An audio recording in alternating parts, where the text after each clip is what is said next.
Olá, preciosas! Mais um dia da leitura do Guia de Estudo de Max Lucado, As 10 Mulheres da Bíblia, da editora Thomas Nelson. Aqui quem fala é Carolina Santos, do Avante Menina, e hoje nós finalizamos a lição de número 2 sobre a vida de Raabe. Quinto dia, o áudio de número 12, o padrão da graça. Um bem escasso. Recentemente, participei de uma campanha para levantamento de fundos para um ministério chamado Grace House, Casa da Graça, um lar de transição para mulheres que deixam o presídio. Elas moram sobre o mesmo teto, comem a mesma mesa e buscam o mesmo Senhor. Além disso, estudam a Bíblia, aprendem um ofício e, acima de tudo, aprendem a confiar em sua nova identidade em Cristo. Uma das internas deu um testemunho e descreveu uma vida na prostituição, nas drogas e no álcool. Havia perdido o casamento, os filhos e, por fim, a liberdade. Mas então, Cristo a encontrou. O que me impactou foi o ritmo constante de sua história. Eu era, mas agora. Eu estava nas drogas, mas agora estou limpa. Estava nas ruas, mas agora estou no caminho certo. Eu era, mas agora. Esse é o coro da graça. Essa é a obra que Deus fez na vida de Raabe. Estava perdida, mas Deus me encontrou. Era marginalizada, mas agora faço parte da família de Deus. Hoje, para muitas de nós, a esperança é um bem escasso, pois assim como Raabe, sentimos que os muros estão para ruir, para desabar em breve. Precisamos de uma saída.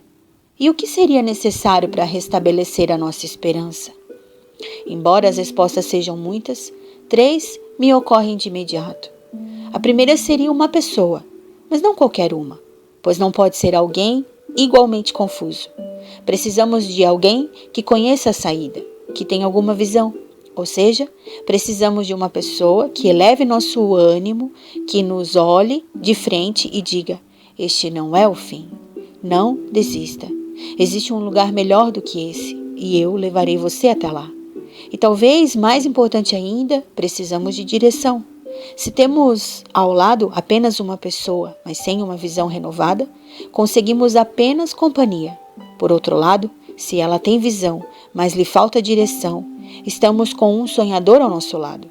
Porém, se estamos com uma pessoa com direção, alguém capaz de nos tirar da nossa condenada cidade de Jericó e nos levar para o lugar que Deus nos reservou, então temos alguém capaz de restaurar a nossa esperança. Jesus é aquele que sabe qual é a saída. Ele veio a esta terra para nos guiar. Ele tem a visão correta, pois nos lembra de que somos estrangeiros peregrinos neste mundo, e ele nos estimula a elevar os olhos deste mundo à nossa volta para o céu que existe acima de nós. Cristo também conhece a direção certa. Foi ele o autor da afirmativa mais ousada da história da humanidade ao declarar: eu sou o caminho. As pessoas se perguntavam se aquela declaração era precisa. Jesus respondia às suas indagações abrindo um caminho, através da vegetação rasteira, do pecado e da morte, e escapando vivo. Foi o único a consegui-lo, e é o único que pode nos ajudar, a você e a mim, a fazer o mesmo. Pense sobre sua história de Raabe.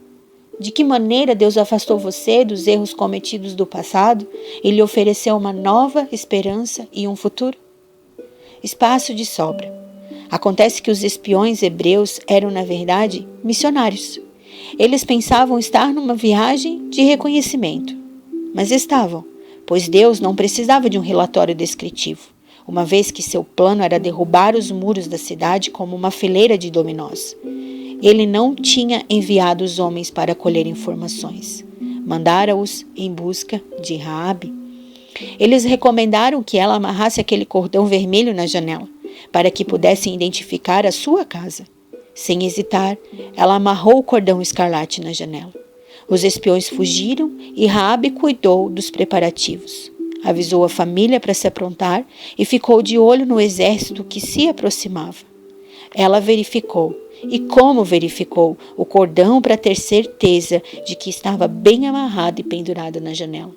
Quando os hebreus chegaram e os muros tombaram, quando todos os demais pereceram, Raabe e sua família foram salvas. Pela fé, a prostituta Raabe, por ter acolhido os espiões, não foi morta.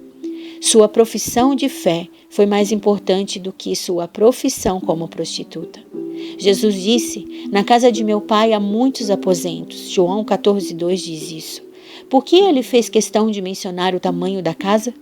Podemos responder a essa pergunta pensando nas muitas vezes na vida em que ouvimos o contrário. Não houve ocasiões em que nos disseram: não temos lugar para você aqui? Essas são palavras das mais tristes do mundo. Cristo sabia como soavam, pois ele ainda estava no ventre de Maria quando o dono da hospedaria disse: não temos lugar para vocês. Quando os líderes religiosos o acusaram de blasfêmia, eles declararam: não temos lugar para quem se autodetermina o Messias. Quando ele estava pendurado na cruz, a mensagem foi de rejeição total: não temos lugar para você neste mundo. Mas vez por outra, Jesus é bem-vindo. Vez por outra, alguém como Raabe abre a porta do coração e o convida a ficar, e para essa pessoa, o Senhor faz uma grande promessa. Não importa se o seu passado é obscuro, se seus companheiros compartilham sua fé ou se é de natureza violenta ou rebelde. Eu vim buscar e salvar os perdidos, e há espaço de sobra para você na casa do meu Pai. A palavra de Deus não transforma os maus em bons. Ele faz os mortos voltarem a viver. Josué e os israelitas aceitaram Raabe, e ela e a sua família habitaram entre eles e tornaram parte deles. Permitiu que a graça de Deus lhe proporcionasse um novo começo. Não deixamos cordões escarlates pendurados na janela, mas confiamos no filete encarnado do sangue de Cristo. Não nos preparamos para a chegada dos hebreus. No entanto, ficamos de olho na segunda vinda do nosso Josué, Jesus Cristo. No final, todos vemos o que aquela gente de Assunção, lá do primeiro dia do devocional, no Paraguai, está descobrindo.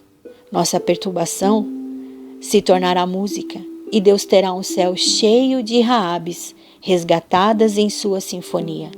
Lá estarei eu, com minha tuba. E você, o que estará tocando? Uma coisa é certa: todas nós saberemos executar Amazing Grace de cor. Uau! Que devocional! A canção Amazing Grace, que Max Lucado está mencionando aqui, ela se tornou o maior hino cristão da história. Com mais de 200 anos, é a canção mais gravada de todos os tempos. Eu não quero me prolongar para não deixar esse devocional muito longo, mas eu vou deixar para você no grupo um link para que você possa ler sobre a história dessa música, a história por detrás da canção.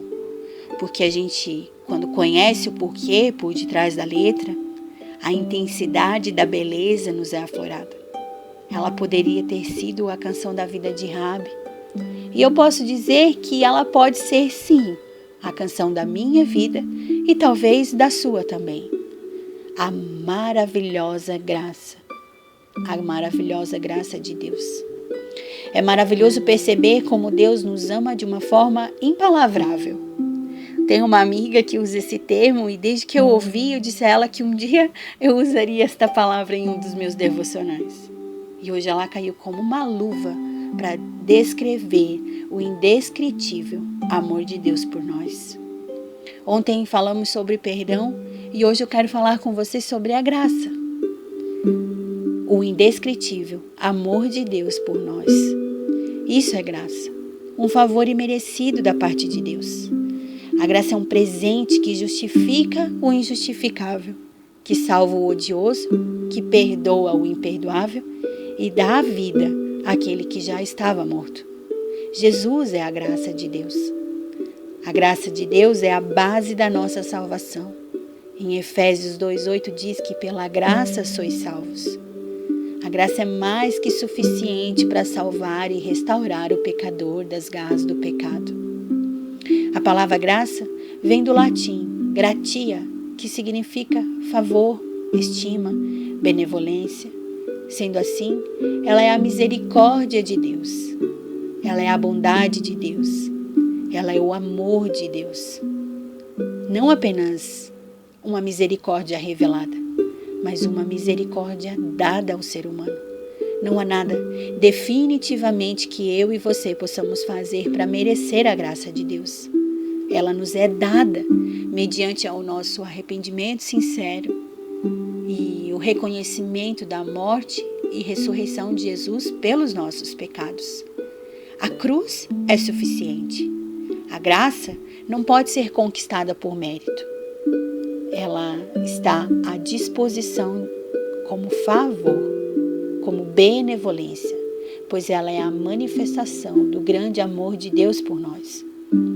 O apóstolo João resume a convivência ao lado do Filho de Deus em uma frase: todos recebemos da sua plenitude, graça sobre graça. João 1,16. A convivência com Jesus revela amor e favor. Ele é o agente da graça de Deus. Perto dele, não sentimos a necessidade de ser ou de provar nada. A presença de Cristo inspira segurança, inspira suficiência. Ele é suficiente. Ele não está preocupado se somos sábias ou ignorantes, se somos ricas ou pobres. Não há nada nesta terra que o impressione, a não ser um espírito arrependido e um coração voltado para Deus. O Senhor Jesus não possui necessidade de ter, porque tudo é dele. Portanto, ao aproximar-se dele, faça como o apóstolo João: receba. João diz que todos receberam da sua plenitude e da sua graça. Todos, inclui eu, inclui você. Jesus é fantástico. A graça de Deus não se manifestou de uma forma exclusiva para um grupo específico, mas para toda a humanidade. Está ao alcance de todo aquele que crê. É por meio dela que podemos ter a comunhão restaurada com Deus e conhecemos o amor dele. Há uma frase de C.S. Lewis sobre a graça de Deus que é fantástica. Um homem com as mãos cheias de pacote não pode receber um presente. E assim é. A graça é o maior presente que poderíamos receber do Criador. Porém, se estivermos com as mãos cheias de si, como há de receber esse presente? Largue os pacotes. Eles em nada se comparam com a graça. Largue tudo o que lhe impede de desfrutar desse amor. Decida viver dias mais leves, amparadas pelo amor impalavrável de Deus. Vamos orar? Doce Jesus, obrigado por tua graça. Abusamos dela, falhamos em compreendê-la e esqueçamos sua beleza. E ainda assim, tu continuas a derramá-la sobre nós. Ajuda-nos a entendê-la melhor, a viver mais por ela e a oferecê-la mais aos outros. Pai de amor e Pai de graça, quero te agradecer, Pai, por esta semana linda que aprendemos sobre a vida de Raabe, aquela que era e depois de você aparecer na vida dela, ela se transformou num exemplo de mulher de fé para nós e para muitas outras que ainda virão após nós. Eu quero te agradecer, Pai, pela tua graça imensurável sobre a nossa vida, por este amor impalavrável, por este amor indescritível, por este amor que nos alcança mesmo ainda sendo pecadoras, por este amor, Pai, que transborda qualquer lacuna, Senhor. Onde há pecado, tu derramas graça, tu derramas o teu perdão, tu derramas a tua compaixão, a tua misericórdia, a tua bondade, e cheias de alegria no coração, Pai, da liberdade, Senhor, daquilo que nos escravizava antes, que te agradecemos por esta semana, te agradecemos por esses ensinamentos e colocamos em tuas mãos, Pai, as nossas falhas e as nossas limitações que muitas vezes olham, Pai, para os pecados cometidos, para os erros cometidos, pela falta de perfeição, ó Deus, muitas vezes buscada na religiosidade, em padrões deste mundo. Colocamos em Tuas mãos, Senhor, todas as nossas falhas, para que elas sejam reconhecidas, ó Deus. Que não há nada que a gente possa fazer ou que a gente possa deixar de fazer que seja maior do que a Tua graça derramada sobre a nossa vida. Que a Tua graça, Senhor, permaneça. Que a Tua graça prevaleça para que o nosso coração seja grato a Deus pelo Teu amor e participantes disso, da salvação e da redenção daquilo que Cristo fez, do preço que Ele pagou na cruz por mim e por cada uma dessas mulheres que está ouvindo esse devocional. Eu te agradeço, Senhor, por esta semana e coloco em Tuas mãos, Senhor, a próxima que virá. Que a gente possa colocar em prática, Senhor, todos os ensinamentos aqui colocados, para que avancemos, ó Deus, no alvo, que é espalhar o Teu amor aonde nós formos plantadas. Eu te louvo e te agradeço, para a honra e para a glória do Teu santo nome. Amém e amém, Jesus. Encerramos este devocional e na semana que vem falaremos sobre Abigail.